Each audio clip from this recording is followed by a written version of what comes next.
Mr. Schefter, how we doing? Gentlemen, big week for the Patriots, isn't it? It is. Big week for you, too, because we talked to Mark Schlereth earlier in the week, and he's a Denver guy. And I mentioned it earlier. I don't know if all fans know. You sort of cut your teeth, right, covering the Broncos for a long time out there. Yeah, I covered that team for 15 years and kind of grew up around their first two Super Bowl teams. I tell everybody I went to Michigan undergrad, grad school at Northwestern, Medill School of Journalism, and got my master's at Denver Bronco U for 15 years. The people out there were very, very nice and very, very thoughtful and generous and supportive.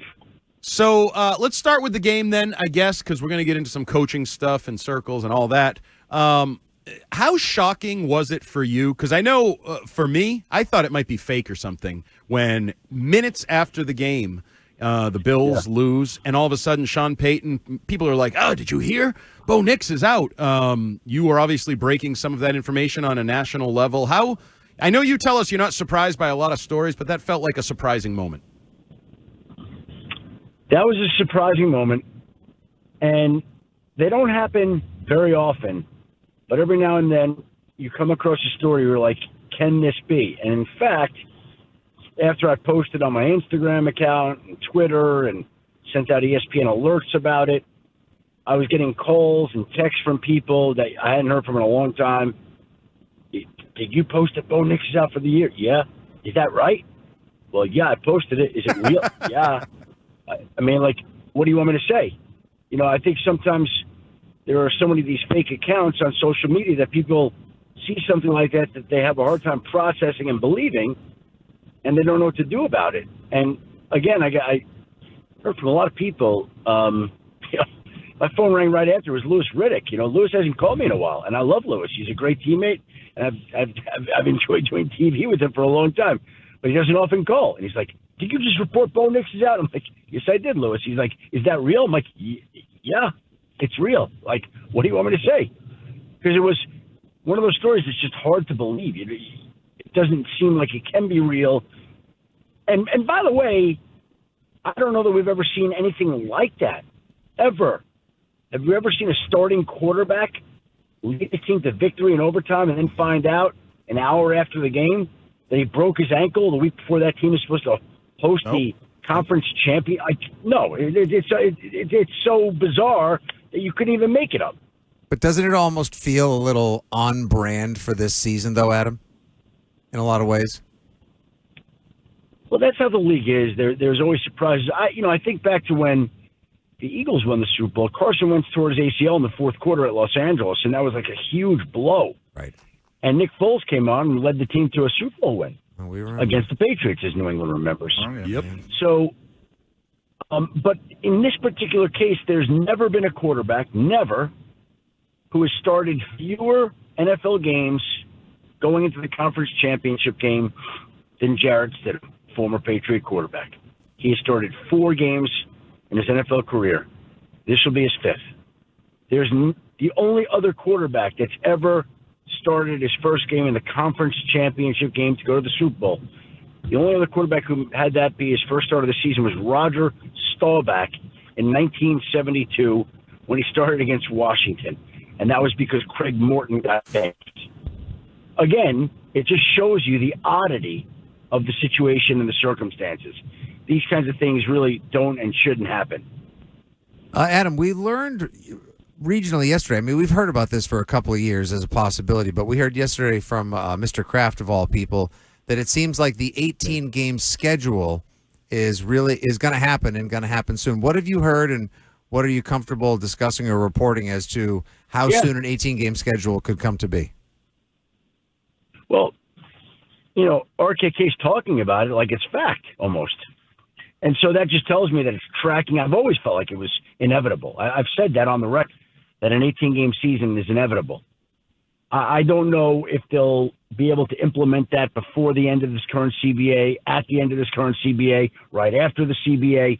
I think this current CBA goes through 2030. I'm sure the league would like to have it sooner rather than later. But I guess I would just say this. When you break it down and look at it like this, I thought 17 games was a lot. 18 games is a lot. There is a it's not the NBA by any stretch of the imagination. NBA is in its own league, but sometimes you do get some load management in football at the end of the year, and that could factor in.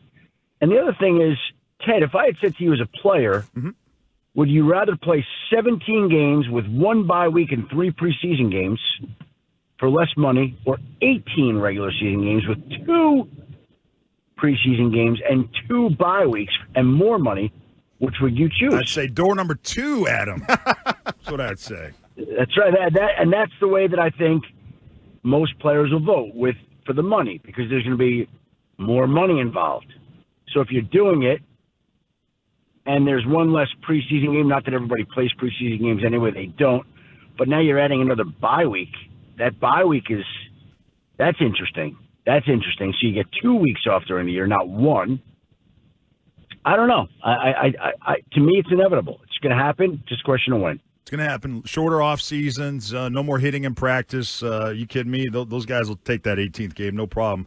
Adam, I'm curious, just what your opinion on the new stadiums being built. So you got in last week's game in Foxborough, you had 8 turnovers in that, and it was pouring, sleet, rain, wintry mix.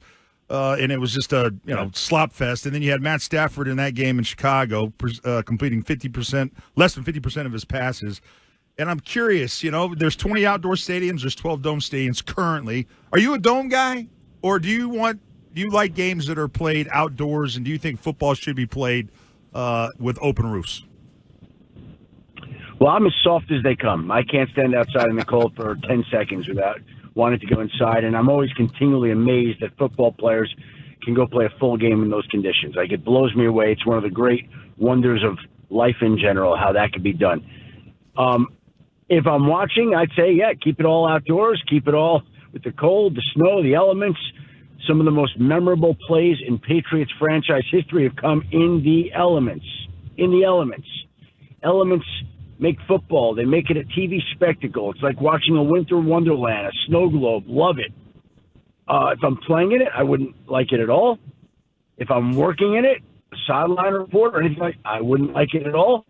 And I want to be the dome every time. So it just depends on your perspective. Obviously, I'm selfish about it. And I'd have my own viewpoint depending on how it relates to my life. Do I want to stand there as a fan for 3, 4, 5 hours in that cold, rain, wet element? No, I do not. I do not. Do I want to watch it at home? Is it nice on a Sunday afternoon while it's snowing outside my house to sit there and watch these guys play in the snow and rain and wintry mix, to use your phrase? Yeah, I love that. It's great, but I'm not in it. Time to get this week's Drake Take from Adam Schefter, presented by your New England Chevy dealers. Together, let's drive. A lot of us assumed that in the future, Drake May will be battling Josh Allen for the AFC East division title. Yep. But obviously, they fired their coach. Their owner had an interesting press conference. The GM, with a questionable roster, got a promotion. What do you think about what's going on in Buffalo? How does that all shake out? Who gets the head coaching job? Well, I feel like they probably wound up doing the right thing. They probably wound up doing the right thing, as hard as it is and as much success as Sean McDermott has had. Like, Baltimore felt like it was time to move on from John Harbaugh. I remember Denver, John Fox took them to the top seed 3 years in a row in the mid-2000s. They fired him after 3 years, hired Gary Kubiak, and won a Super Bowl the next year. So, look, the owner said today they had hit a proverbial playoff wall. And that's what it felt like watching them.